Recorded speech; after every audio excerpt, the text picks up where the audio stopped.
So this presentation discusses boards of review under disputed circumstances. Under disputed circumstances. That sounds really ominous. Well, from time to time, an Eagle candidate may feel that he can't get a fair hearing from his unit, or someone has refused to certify one of the requirements towards Eagle. If this happens, he can request a review under disputed circumstances. And while it's rare that a scout should need to avail himself of this option, I think you'll find that it's been established pretty intelligently, and it can really aid scouts who find themselves in a difficult situation.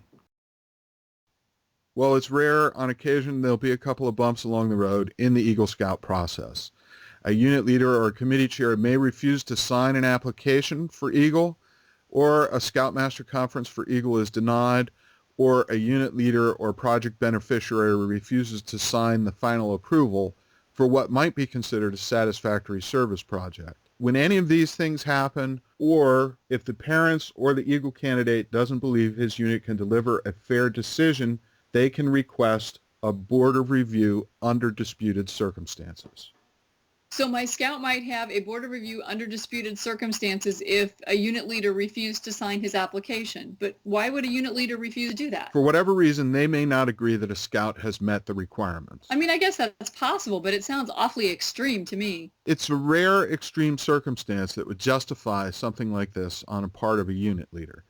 If they've been working with the scout through the entire advancement process, any routine concerns should have been addressed well in advance at this point. I would certainly hope so. And so would I.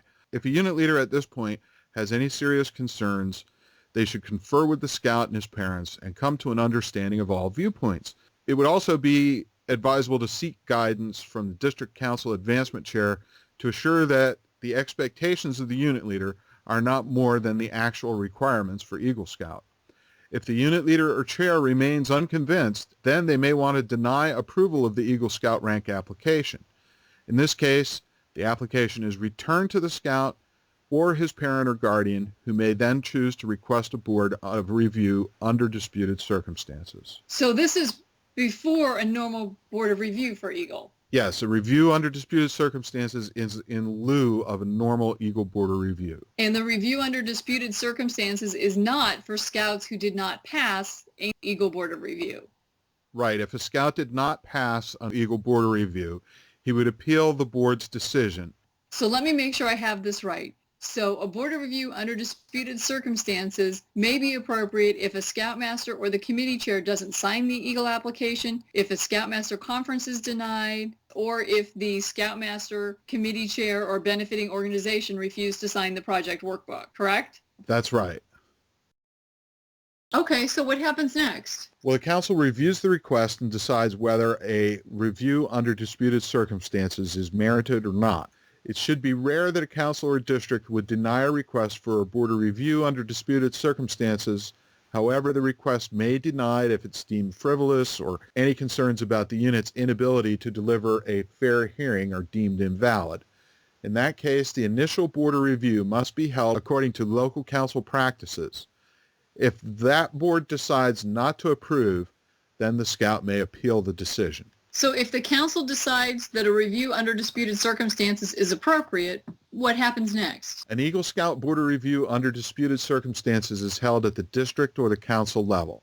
Volunteers from the candidate's unit aren't involved. Procedures for such a board are the same as for any other Eagle Scout board. The members should be well versed in related policies and organized in advance so they can research background and facts. Written statements or telephone interview summaries must be obtained from the unit leader, knowledgeable committee members, a representative of the service project beneficiary, if that's applicable, and others familiar with the case. Every effort should be made to have balanced representation.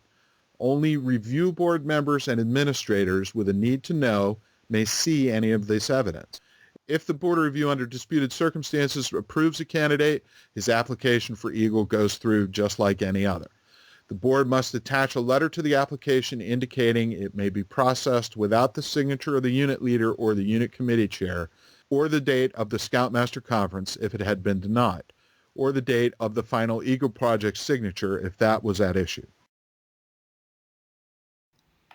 So we have other presentations in this series on boards of review, appeal to boards of review, and a whole lot more. That's right. We've got a presentation on the Eagle project and how the Eagle application works.